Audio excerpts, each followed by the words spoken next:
He was a man born of violence, baptized in the alleys of the Bronx, hardened by a city that didn't care whether you lived or died, only how much money you could make on your way out. Arthur Flegenheimer, Dutch Schultz to those who feared him, never wanted to be a legend. He just refused to be forgotten. From the start, he wasn't like the others. While other gangsters craved status, he craved control. Control of the streets, control of the rackets, control of the fear inside the men who swore allegiance to him. And when he couldn't control it, he crushed it. He made his money fast, ruthlessly. No charm, no polish, just sweat, blood, and bullets. His bootlegging empire swept through New York like wildfire, and within a few years, he didn't just own corners, he owned boroughs. Judges, cops, even his enemies' silence. But power changed him, and it did so quickly. The more he made, the more he wanted. And the more he wanted, the more people died. Loyalty wasn't rewarded. It was demanded. Fear kept his empire intact. But fear isn't stable. Fear cracks. And when it does, men like Dutch don't slow down, they shoot faster. His partner, Joey No, was the first to pay the price. Shot in a barroom ambush, bleeding out on the floor. Schultz stood over his body and made a decision. There would be no diplomacy, no alliances. From that moment on, it would be war. He blamed the Italians, the Mafia families who had grown just as powerful, just as hungry. And with a vendetta in his eyes and a gun in his hand, he launched a campaign of bloodshed that had even the most seasoned hitmen turning away in disgust. Schultz didn't send messages. He delivered corpses. They turned up in warehouses, stuffed in trunks, burned beyond recognition. Harlem became his battleground. He wanted it all, the numbers racket, the protection money, the allegiance of every man willing to kill without asking why. And he got it. For a time, no one could stop him. He moved like smoke through the cracks of the city, untouchable, untamed. Judges refused to convict him. Witnesses vanished. Prosecutors lost their nerve. He walked into courtrooms smiling, walked out laughing. But arrogance is a fragile crown, and Dutch war is like a curse. The more enemies he made, the more paranoid he became. Conversations became threats. Shadows became suspects. Even those closest to him started disappearing.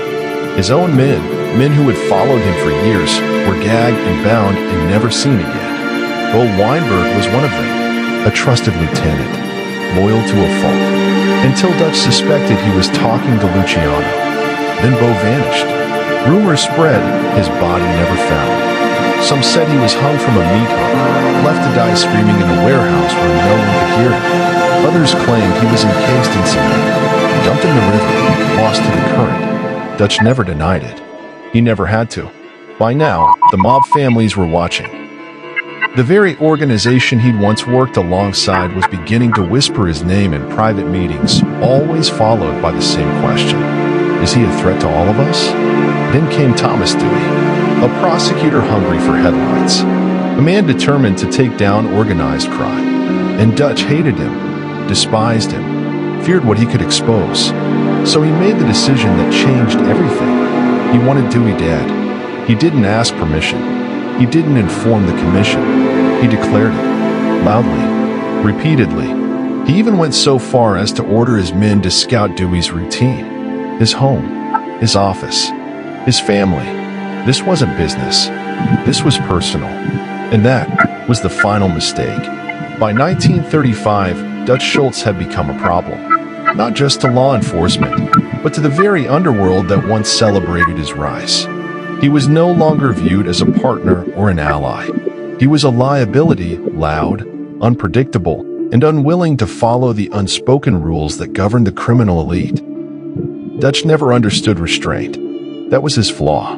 He saw patience as weakness, negotiation as cowardice. And in the world he helped build, those qualities weren't just dangerous, they were suicidal. His empire, once sprawling and impenetrable, had begun to crack. Quietly, at first.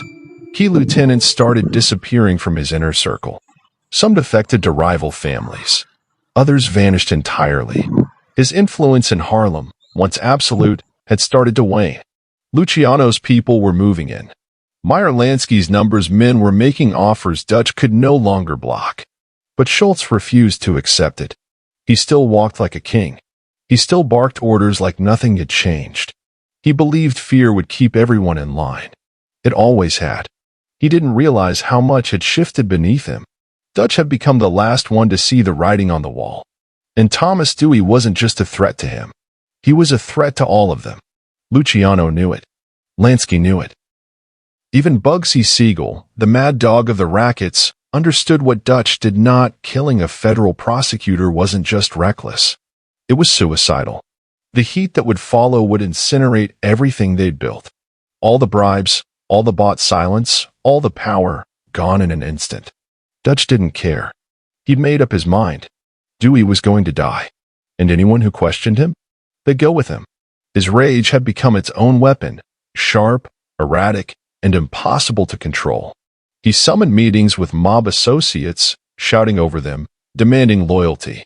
When they tried to reason with him, he accused them of betrayal, of weakness, of plotting behind his back. And yet, he still moved like a man invincible. He still wore the finest suits, still flashed money like it grew on his fingertips, still sat in the corner booth of the Palace Chop House like he owned the city. But he didn't.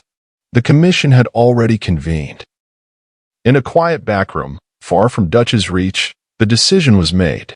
There would be no debate, no warnings. Dutch Schultz had become a threat to the organization, and threats get neutralized. The task fell to Murder Incorporated, a group of killers so efficient, so invisible, they were spoken about in whispers even among gangsters. Men like Charles Workman and Mindy Weiss, killers with ice in their veins and a code written in blood. They didn't ask why. They didn't ask when. They simply nodded and waited for the order. October 23, 1935. Dutch sat in his favorite restaurant, the Palace Chop House in Newark. He was there with three of his men, his accountant Otto Berman, bodyguard Abe Landau, and his loyal enforcer Bernard Lulu Rosenkrantz. They were relaxed for once. Joking, eating, drinking. Dutch had just taken a bath upstairs, wrapped himself in a white towel, and changed into fresh clothes. He felt safe. He wasn't. Around 10:15 p.m., the door creaked open. Two men stepped inside. No words. No hesitation. They pulled their pistols and opened fire. Bullets tore through the restaurant. Dishes shattered. Blood splattered across the white tablecloths. Otto Berman was shot first, struck in the head. He collapsed instantly, dead before he hit the floor.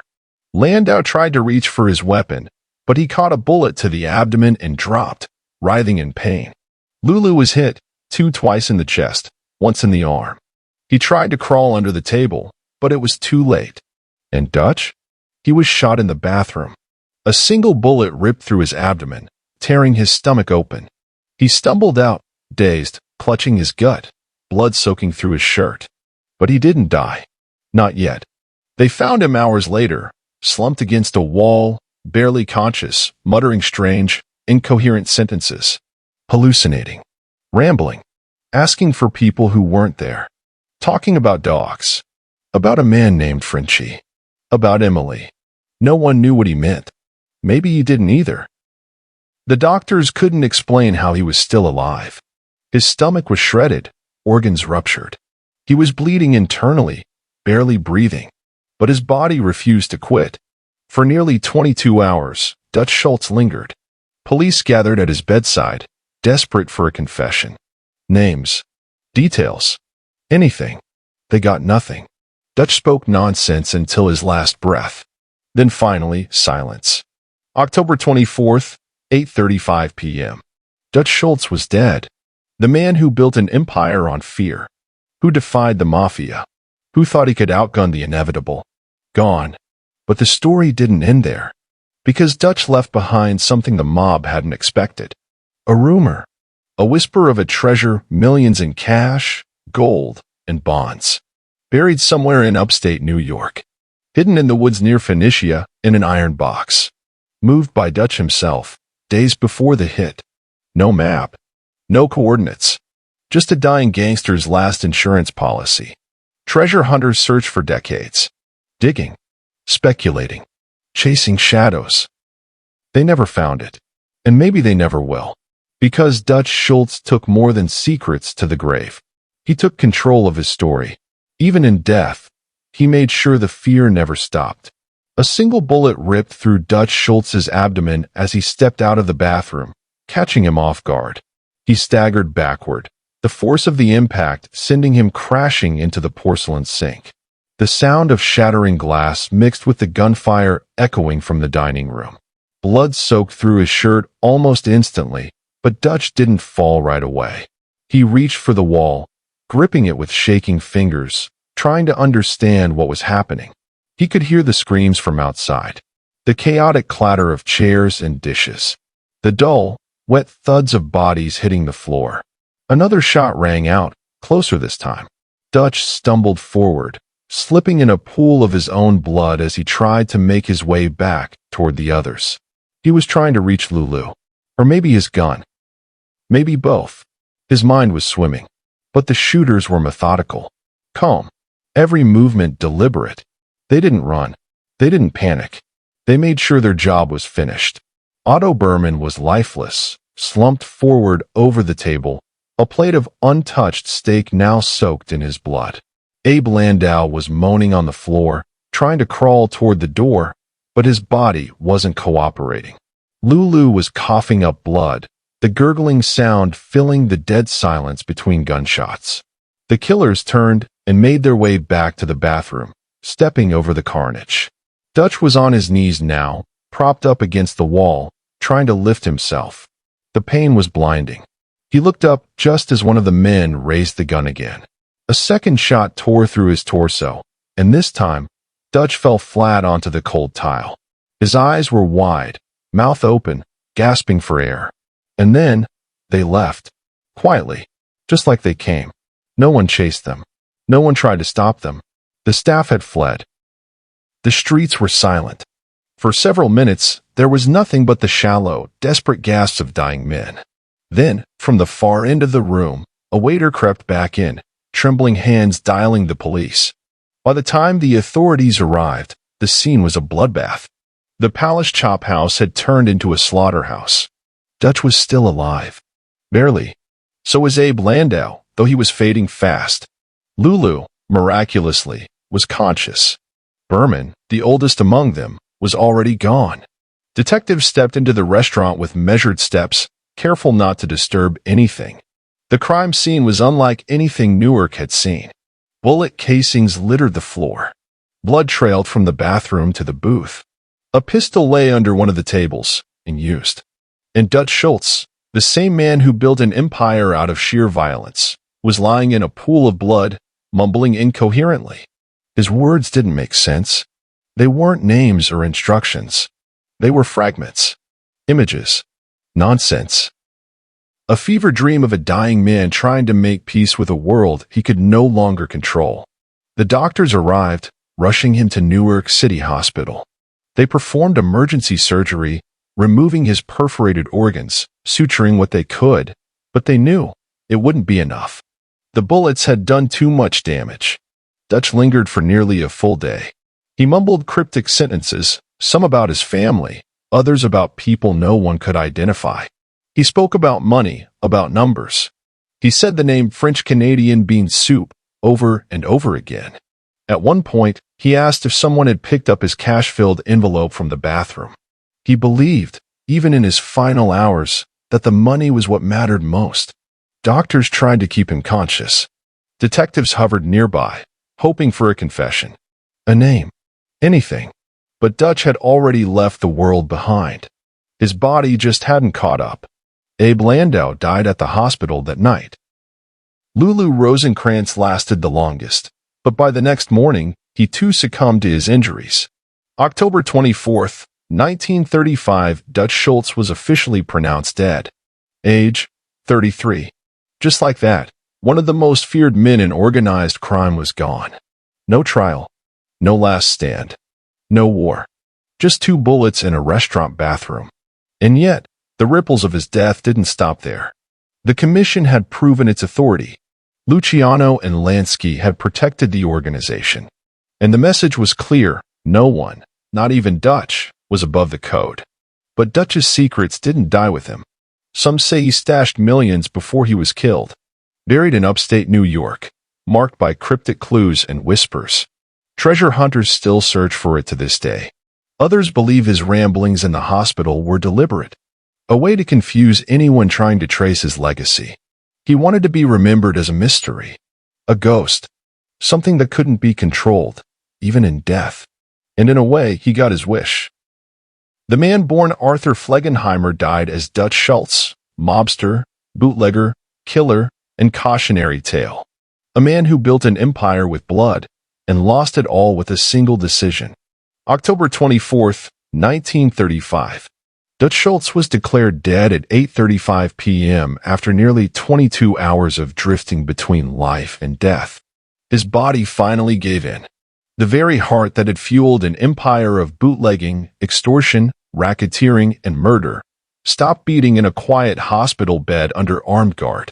A man who had built his legacy with violence had ended it helpless, wrapped in white sheets, eyes closed, guarded by the very lawmen who had hunted him for years. The news spread fast. Newark streets buzzed with whispers. In Harlem, men raised their glasses. In Little Italy, people locked their doors. In Midtown Manhattan, a single phone call confirmed what many already suspected: the commission had followed through. Dutch Schultz, once untouchable, had been erased. But the murder left behind more questions than answers. Why now? Why so cleanly executed? Who pulled the trigger? Detectives knew the names whispered in corners: Charles "Lucky" Luciano, Meyer Lansky, Albert Anastasia. But those men didn't need to get their hands dirty. They had soldiers, experts, the type who didn't make mistakes. The crime scene itself told part of the story. There was no forced entry, no robbery, no chaos. The killers came with a singular purpose, and they left no fingerprints, no witnesses willing to speak. It wasn't an act of desperation. It was protocol. Dutch had crossed the line. 3 weeks before the murder, Schultz had publicly declared he was going to kill New York District Attorney Thomas Dewey. He believed Dewey was building a case that could finally lock him away for good, and Dutch, never one for subtlety, decided to strike first. But Luciano and the other commission bosses didn't see it that way. Killing a district attorney would bring an avalanche of federal heat. Grand juries. Nationwide headlines. Attention no one in the underworld wanted. Luciano knew that if Dutch followed through, they'd all suffer. Dutch wasn't just dangerous to his enemies, he was dangerous to his own kind. So, the commission made the call. He had to go. The hit was handed to the most feared enforcers in the business: Charlie, the Bug, Workman, and Mindy Weiss. 2 men with cold hands and no hesitation. They tracked Dutch to Newark, waited until he let his guard down, and then executed the order in the backroom of a steakhouse. No theatrics. No message. Just results. But there was something else. Detectives found a satchel in the back of Dutch's car. Inside was $50,000 in cash, bundled and labeled. There were also maps, locations, a coded ledger. Dutch had been preparing for something. Rumors swirled that he was planning to disappear. To vanish from New York entirely and start over somewhere no one could find him. But he didn't trust banks. Didn't trust anyone. So, he buried his fortune. That single revelation turned Dutch's murder into a treasure hunt. The legend of the Dutch Schultz fortune took on a life of its own. Millions of dollars in cash, gold, and bonds hidden somewhere in upstate New York. Supposedly buried in a steel box beneath a tree near Esopus Creek. In the years that followed, men with shovels and maps wandered through the Catskills, chasing a ghost. They dug up parks, creek beds, abandoned barns, but they never found it. No one did. If Dutch ever gave someone the coordinates, they never came forward. If he didn't, then the secret died with him. Back in New York, Lucky Luciano tightened his grip on the city. The commission moved forward without opposition. Schultz's men scattered. Some were absorbed into other crews. Others vanished. Otto Behrman's death silenced a key piece of Dutch's financial puzzle. Abe Landau's silence buried the chain of command. A ghost. For decades, his name lingered like a bad debt in the ledger of New York history. Children in the Bronx heard stories of the mad gangster who buried millions beneath a tree. But the legend of Dutch Schultz stayed exactly where it was, buried in the dirt, just out of reach. And every now and then, when the snow melts and the spring air carries the smell of wet earth through the Catskills, someone shows up with a metal detector and a dream. Because somewhere out there, they believe, Dutch's money still waits. Hidden beneath a twisted tree, locked inside a rusted box, guarded only by the silence of the dead. If this story shook you, if the rise and fall of Dutch Schultz left you questioning how far power can take a man before it destroys him, then don't let it end here.